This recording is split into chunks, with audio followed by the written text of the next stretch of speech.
joined by Vedi and by Kobe. And what a series lies ahead of us. And what an amazing intro that was. They made us cry right before Champion Select, Vedius. Yeah, I mean, we're going to have to push the emotions aside because we're getting straight into the draft. The Jax respect ban thrown straight towards Bin. Kai'Sa taken away from Elk as well. Immediately, our attention is drawn towards the Yone first pick, as BLG have held off on banning it so far. These were the two main questions we were coming in, looking to test in game number 1 of this series. Will the Yone now be left up that the Jax has already been banned, taken away as that power pick from Bin? See where BLG decides to go. The Aurora and the Vi, they're banned so far. If you do ban it, the Ashe comes up super high priority as well. These bottom lanes for T1. So they're going to probably trade maybe the Ashe back on the other side. Faker goes to the Yone again. But it could also be Zeus in the top lane. Playing the Yone is a possibility. We expect to see perhaps the Ashe and the Skarner here for BLG. Very well could be flex pick there for T1. Zeus, of course, finals MVP in large part because of it. Sejuani is another pick that you usually want to pick with the Yone, so T1 may be looking that direction now that the Skarner's already been picked up by BLG. Those melee synergies with the Sedge. You have to remember that Ziggs race is in priority a lot for Gumayusi now, that depending on what the direction they go in the jungle, Gnar likely going to be the blind pick towards the top side of the map. When we think about prevalent top lane picks, Gnar is not only one of Zeus' all-time favorite champions, but also just a relatively safe blind, especially with the Jax taken away, but you leave yourself open to the Camille as well. So now BLG is going to be forced to decide whether they want to lock in mid or whether they want to give Bin a mighty counter pick on the top side. And the AP that you bring up with the Ziggs here, definitely something that T1 have to be thinking about. All AD at the moment, and they only have one left. You either go with the Sedge that we were talking about or try and get your AP early. Sedge, of course, synergizes so well when she has melees in her top and in her mid lane. Gnar, not always a melee, but can be whenever he goes into that Megnar form. Yone, obviously, one of the better melees, but with Smolder not banned away, Knight is going to look towards that as an answer for the Yone in the mid lane. Ooh, the fake out here. He's just flashing some of his great champions right now. And they go back to the Sylas. Sylas has been incredible at this tournament. I think that Sylas into the Yone matchup is always a bit of a gamble. He must be picking it largely for the teamfight value. Sejuani, Gnar, and Yone all have great ultimates to steal. When we think about BLG, their team fighting has been a core part of their success at this tournament. But they've seen the same Ziggs that we have. They're going to ban it away. Will T1 look to respect ban Bin, knowing that he is famous for his Camille on the top side? I think you have to. Both these teams know each other so well. They've matched up so many times. And at this last MSI, the Camille was effectively used. Double protection bans. They actually do the Renata themselves. It's such a great pairing. See that with Keria having, it's a very good pairing with the Ashe, as you say, but Keria has been the Renata aficionado so far at Worlds, the one really bringing it to the forefront of the meta. It's also something that really stuffs heavy engage comps, and since T1 are showing a lot of dive, a lot of heavy engage, a lot of melee, you don't want to play into a Renata ult. I wonder what T1's going to be thinking about the bot lane, like Xayah, Rakan immediately as a potential, but again, they are lacking in terms of AP. What direction are they going to go? Is the Jhin now going to be taken away from Gumayusi as well? When we think about this tournament, that Xayah has been very impactful, but with the Rakan taken away from On, it does bring the question of what have they prepared for us in the bot side of the map. You expect top lane to be locked in here for BLG, but maybe they want to guarantee Bin the safest counter possible. The Camille you were talking about is still available. Alongside that, something like the Rumble that has had, although at the start of Worlds was having a very high presence, kind of fell off a little bit, but still very impactful in the top lane. Struggles a little bit when you get into lane swap situations though, and so perhaps T1 will be thinking about that now. Well, now the big question comes, what is T1 prepared in the bot side of the map? Again, we're looking for a little bit more AP damage. They want to diversify that damage portfolio. So what direction are they thinking about? They're using all the time available to them. They're also thinking about so much CC here on the side of BLG. They do throw down the Caitlyn once again for Guma.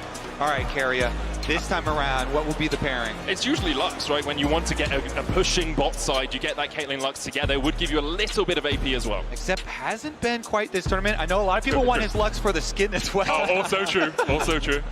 But not quite at this tournament. I mean, they're really leaving us at the edge of our seats here. Holding until the last moment. It's going to be the Braum for Keria. Now, T1 fans are going to be skeptical. When we saw Braum brought out in the Gen G series, it didn't really work out for T1. I think that, again, they are very heavily invested on the team fight side. BLG have towards the kind of pick potential side lane threat. BLG are very much drafting towards the team fight. They're thinking about Seraphine in support. I think it could be great into the Braum. Bard, a very similar pickup. A lot of threat around the map, but, you know, they're going to go back to try and true sticking to that teamfight style. You need to have really good CC for this Skarner and Rumble combination, and they have that in spades. So much team fighting here drafted for BLG. They have so much power if they can start to lock people down. You put that equalizer down, the follow-up with the Magnet Storm with Silas coming in as well, stealing away a Fate Sealed from the Yone. You just have so much AoE. T1 on the other hand, don't quite have that full teamfight power. Honestly, I really love this approach from BLG in Game 1. I feel like that they got everything that they wanted. Jun has been playing a ton of Skarner. Knight has had his Silas consistently banned away from him, and into this composition, I think there's a lot of great ultimates to steal. They're playing into their strengths, which is their team fighting.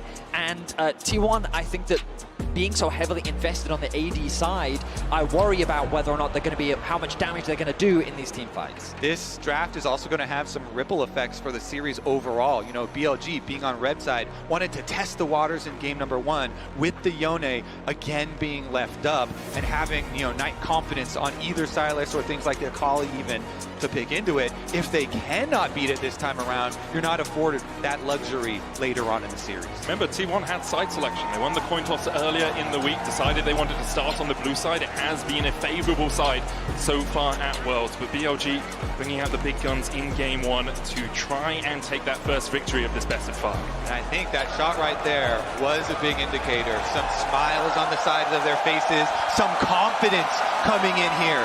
That is the one big question in Worlds Finals. Pressure at the highest that it can possibly be in the entire year, and they are ready to meet that challenge.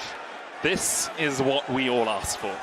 The crown heavy on the heads of T1, not just with their own expectations, but also the expectations of the LCK, of their families. BLG trying to reignite the LPL after they've had 3 years without a Worlds title.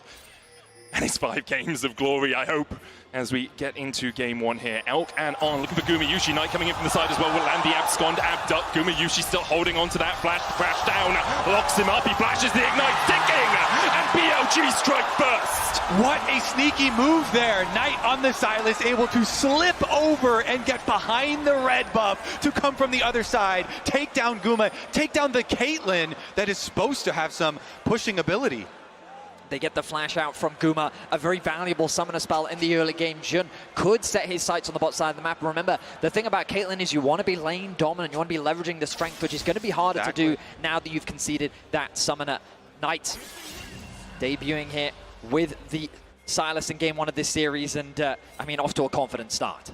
Importantly, Elk did flash as well, so he doesn't have that same summoner on his side of that AD carry matchup. Looks like it's going to be normal lanes. No lane swaps coming out from either of these teams. Shun wasn't spotted on his initial pathing. Oner will be spotted when he goes over to the Razorbeaks, as there is a ward waiting for him there. Yep, both junglers going to head full clears down to the bottom side of the map. One thing we've seen a lot in T1 games as well is Keria specifically roaming mid to Faker, especially in these melee matchups. You know, getting time for the Braum is going to be more difficult now that they lost Guma's flash early. They're getting pushed in. Elk and On are not going to let him have any free roam timers. I mean, they're certainly not. You can see the strength of the Ashe in the early laning phase, getting that early level 2 as well. And I mean, when you make that point about Keria as well, usually he does that on things like the Bard, like the Pike, Rakan, Renata. On the Braum, it's going to be much harder to do. It's why you love to see really good level 1 prep coming into series as big as this. Because Elk, starting with the First Blood, the extra longsword in your inventory just feels so good and completely changes how the early map looks in this matchup. Now BLG have already dropped pings down onto Oner. They know that he's on the bot side of his map, and the risk of a dive is very real. With Faker's pressure in the mid lane, it's going to be hard for Knight to potentially roam down and look for a dive alongside his jungler, but Jun already setting his sights on the bot lane play. We'll see. With TPs available, there's always the possibility. Notice as well, Zeus walking back to top lane, has the TP available in the event of an early play. Good timing here from Shun to come down and place the ward early so that Elk and On can continue applying pressure on the bottom side before going back for his Gromp. Because that's what if you want, if you're BLG, you want to be able to continually harass Guma and Keria down in this lane, have them in a position where they are either looking for CS or eating your damage, and hopefully both for BLG. On there, crashing down out, Gumayusi and Keria have been able to hold the wave just outside of their tower range. You get the earlier recall there for Oner because he doesn't want to try and contest the bottom side Scuttle Crab because of the pushing bottom lane. So wants to trade, wants to get the top side one for himself. It's going to be a little bit annoying that Bin also on the Rumble is pushing up, and Bin is going down to check out that Scuttle. In terms of early skirmishes, you can see how the Yone is often able to get those advantages in the 1v1, but Knight doing a fantastic job in terms of farm. Has that slight lead over Faker. Going to commit the TP towards mid lane, having grabbed a few early items. Remember, you've always got to remember, Knight famous for his Mejai's purchase on pretty much every champion that he's plays. Only the Dark Seal for now, but depending on how well the game is going, he may very well look to upgrade that item. Let's talk about how the game might go from here. We're only 4 minutes in, but we do often, in about the next 30 seconds to 40 seconds, see that swap for Grubs. Knight and Faker trading in the mid lane. Faker down to half HP. He'll snap back to his soul. And overall, the trade even-ish, but slightly in Knight's favor. People have gone wild for how confident Faker has been in laning at this tournament, and him eing in there, taking the trade that Knight offers as he goes straight for it. Faker as well, you know, it's one of the big things with T1 heading into this tournament. His lane phase was not great in the LCK. Zeus has to flash away. Shun looks for more, and BLG have found two. BLG's able to find it on the top side of the map. Zeus caught unawares, the wave in an awkward spot. Oner not there to provide support. In the bot side as well, Elk and On able to get the cleanse out from Gumayusi all across the map. BLG is putting pressure down. Shun has been so good on the Skarner. Skarner being such a premier pick at this tournament. And again, in this series, having an early impact now, gets the kill himself. And what an arc it is for him as a player. Remember, BLG started with Wei at this tournament. So, Bin, look at all the work he does. Oh. But the hop off Bin's head right into the waiting arms of Shun. Nicely played by them. Bin really setting him up. Harpoons in, gets the slow, gets all the damage done, and they collect. And it's a very awkward situation for Zeus to be in just because of the state of the wave. Now Oner is covering to help him get that push out. Bin still looking to try and trade as he often does, but now the swap's coming through. We know that the Grub spawning in 10 seconds. On already back out onto the map with his AD carry Elk right behind him. They're looking to contest this objective, but Keria looking to match in the mid lane. It's going to be 5 players on the top side for both teams right now as we do see Oner starting up the Grubs. Might just look for a smite on one here to delay the full stack. Keria caught out though, does still have the flash and the ignite, locked against the wall for now, trying to get away. The Unbreakable, it's not exactly that. On secures the kill. T1 did manage to sneak away a Grub, but BLG will happily accept 2. Such a smart call from BLG, from Shun and On, to go for the engage on the fight, while T1 are split, going for the objectives, as well as trying to rotate from mid. The idea there from T1, because they had a nice stacked wave in mid lane. Oh, Knight going for a bit of a trade, has his AD carry behind him. Nice juke. Faker unbinds his soul, dodges away from the abscond, abduct Oner coming in from the side as well, but it looks like BLG just want the pressure in mid. They're looking towards the top side though. Yeah, BLG constantly looking for these fights. Let's see, Keria's on the roam, you can see him on the mini-map. Zeus has no flash. If they can manage to get this Ishtal's impact, can't quite land it. Zeus hops on a minion and manages to escape. I mean, BLG continue their pressure on the map, securing 2 Grubs, finding an additional kill, now converting that pressure into plates on the top side, denying Zeus as much as possible. You look at the bottom of your screen and it's just all red in favor of BLG. Guma has been given a little bit of free time to push out that bot side wave. He's going to try and get himself a plate as Faker trades with Elk in the mid lane. Elk about halfway towards that level 6, a little bit more risky to go in like that if you are Faker when he does get his ultimate available. Yeah, Elk getting so much damage done here in the mid lane, keeping him there. Of course, they've rotated Knight down to the bottom lane, down to that side lane. And he will find so much success in, be able to push it back out after Guma had shoved. And this is going to be so nice for the setups here for BLG. Again, their team fight will be so synergistic once they're able to bring this together. You have to think that they're going to rotate over towards this dragon. They can control that objectives, and you get to draw your enemy to you. Got to remember that BLG have a bit of a reputation for falling short in Game 1.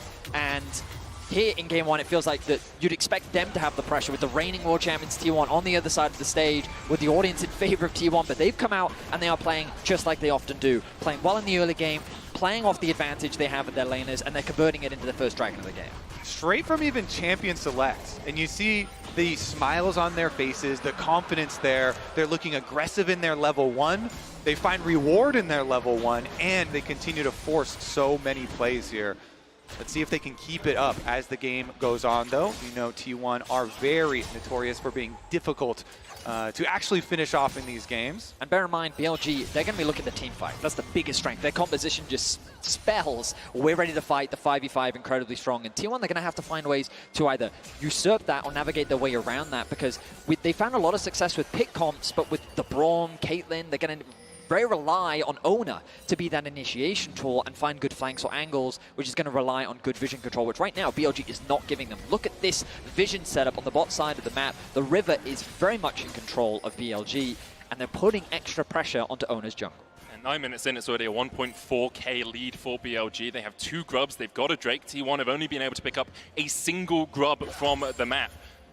And BLG very much in the driver's seat coming into this series.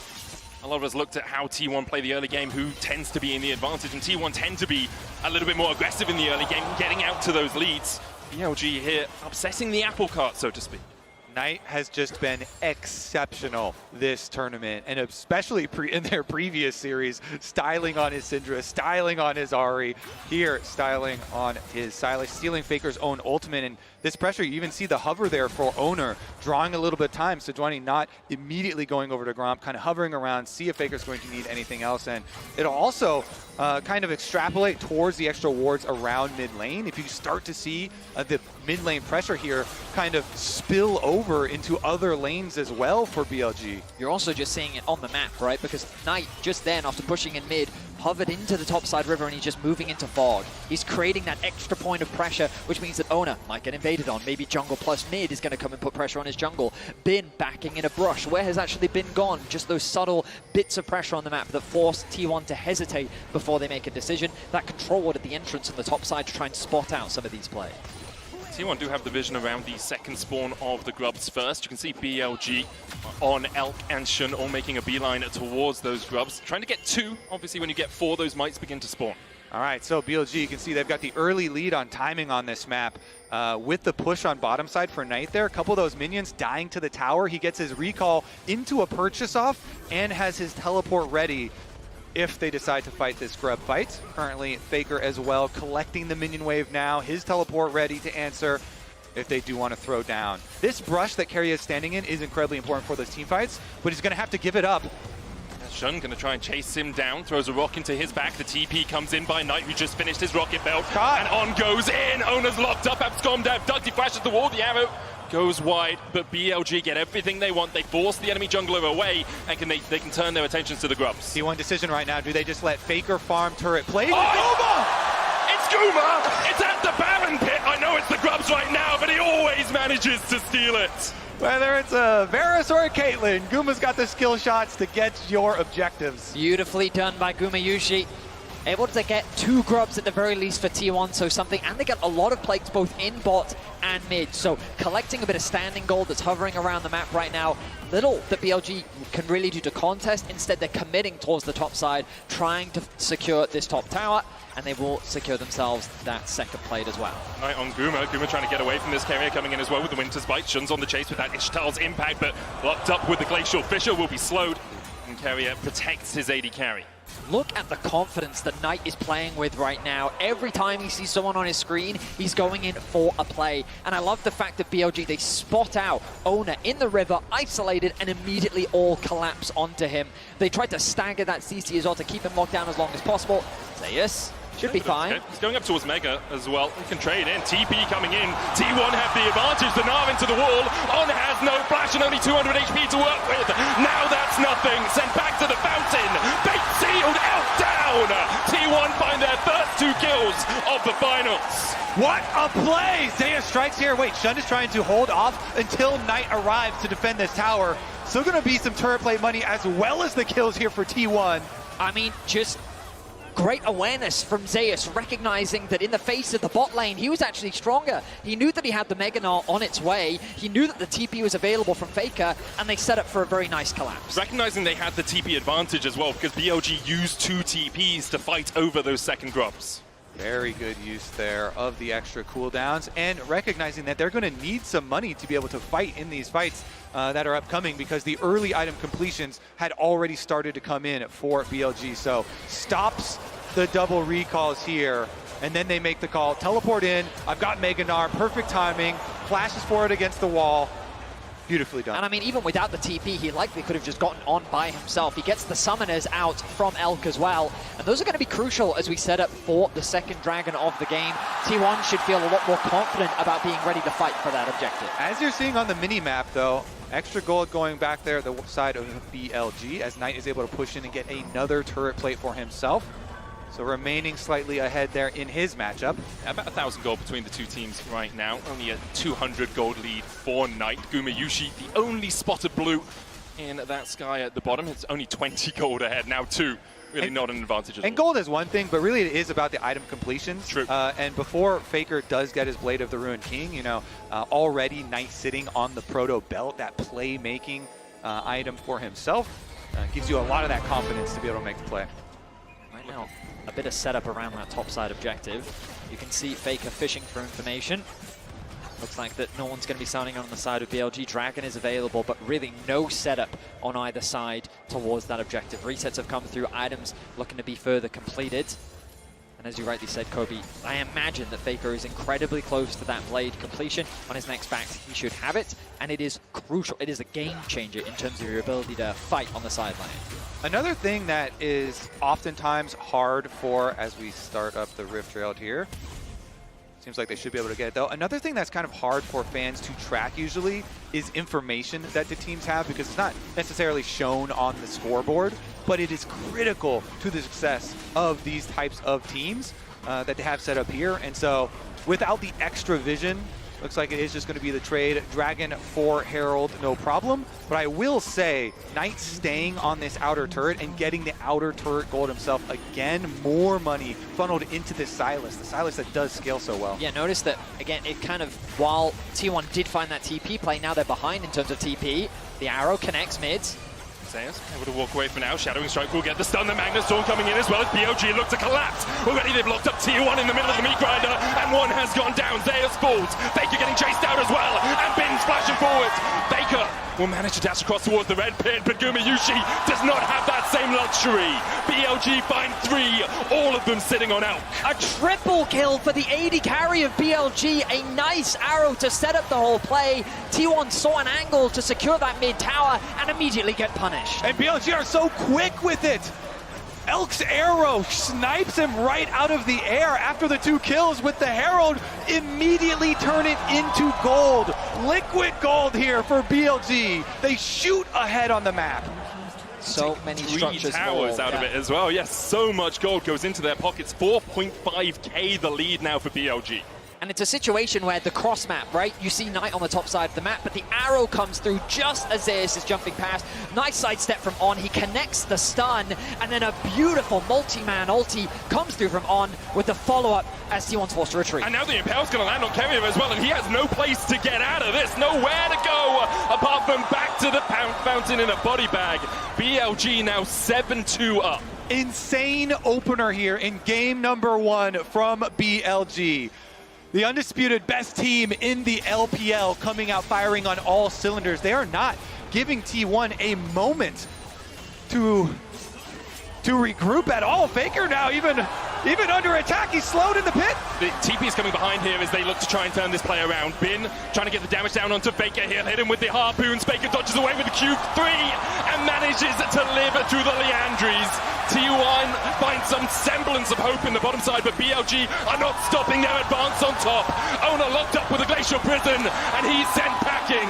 BLG are ripping this map to shreds. It is often a play that Faker, teams have tried to collapse on him on a side lane, and it's resulted in their demise. They're doomed the overchase of that star mid laner, but BLG don't care. They're keeping pressure on the top side. T1 members collapsed on the bot, but it costs them greatly as they lose 2 towers top. And we're only only 18 minutes into the game, and BLG have already opened the doorway into the T1 base. They do lose a tier 2 in the bottom side, but BLG are in the driver's seat and they are not letting go of that steering wheel. T1 need to find some way back into this because now their inhibitors open in the top side.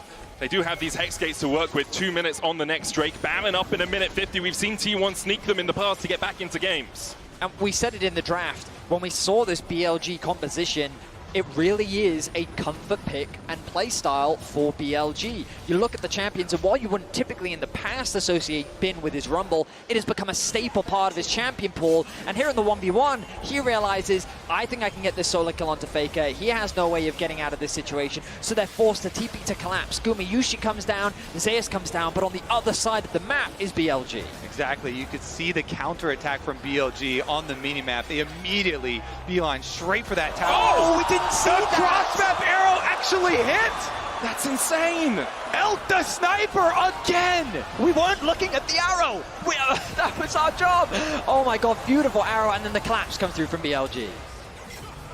That is just beautiful. Even though Bin went down, they saw the last bit of vision of Faker, of the recall spot. He used the hawk shot to spot it out. The Oh. hawk shot comes in, then the arrow. That is sublime from Elk. He's 5-1 now. And it's just such a dominant performance from BLG. T1 trying to get anything they can on the other side of the map. But look at that explosion in terms of gold advantage for BLG past the 15-minute mark. And I mean, it all stems from that level 1 play. The fact that they got that flash out on the bot side of the map. Elk and On had consistent pressure on the bot side. Knight was able to trade very effectively and hold his lane in the 1v1. Even later on in the lane, out trading Faker. And on the top side, that's why Shun was putting the pressure. That's where he was able to find that early gank. And it's just been skirmish after advantage, after pick, where BLG have just been slowly but surely dominating the map.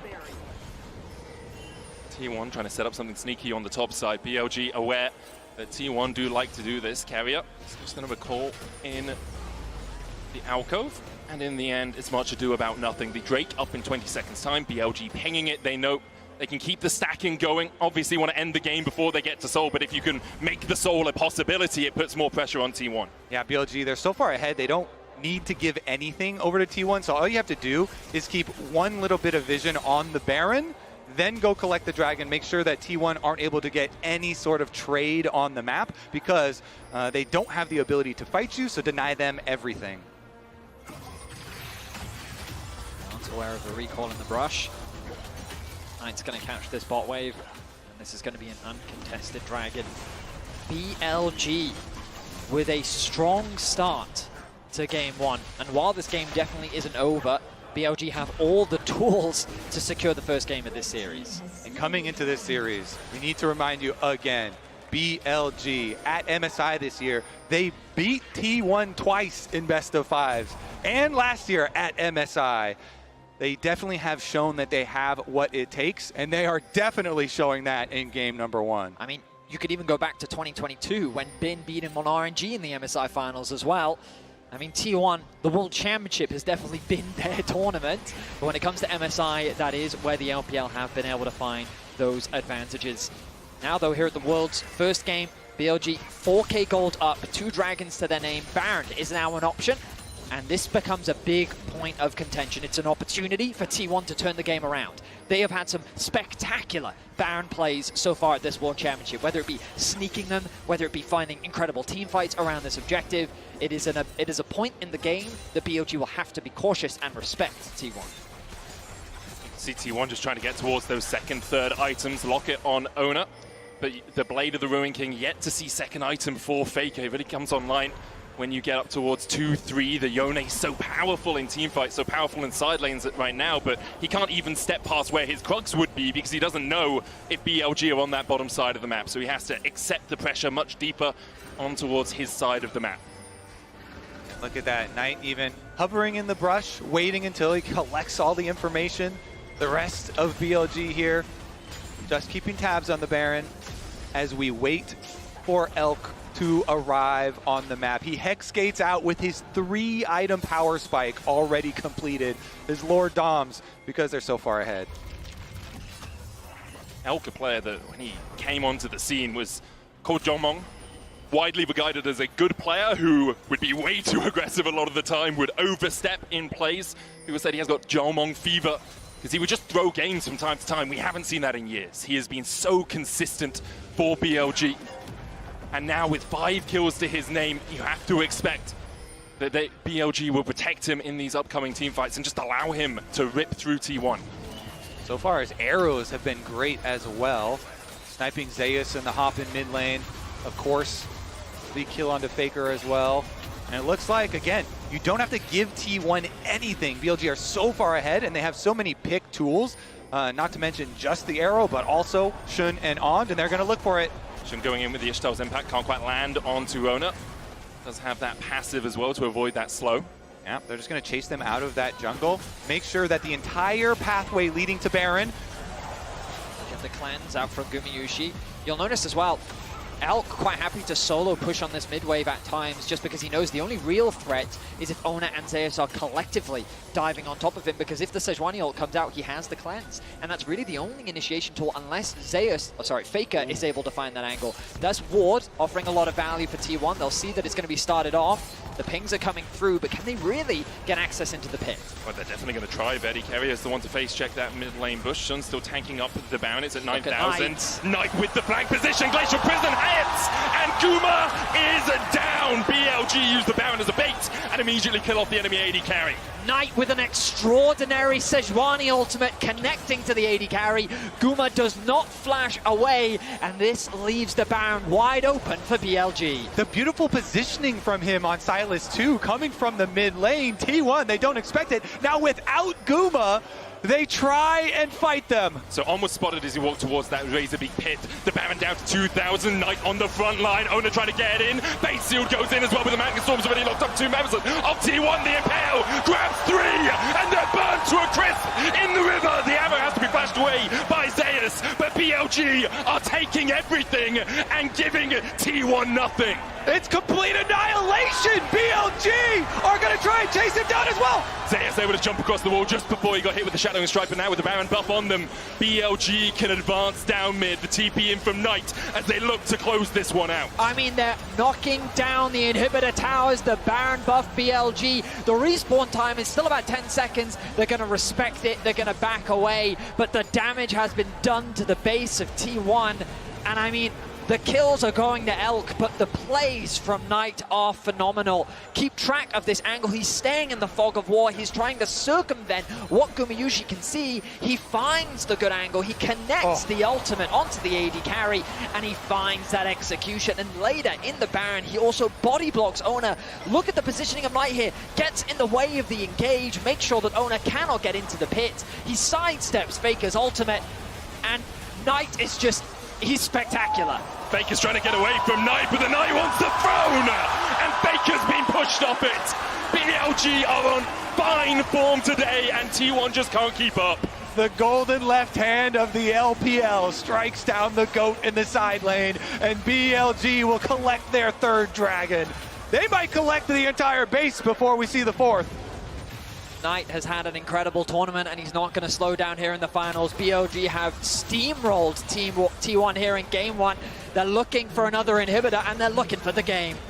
Gumayusi, Oner, and Keria trying to defend the arrow once again from Elk. It hits Guma! He's got flash, but he's still stunned up. The Impale comes out, and Guma falls under his own Nexus towers.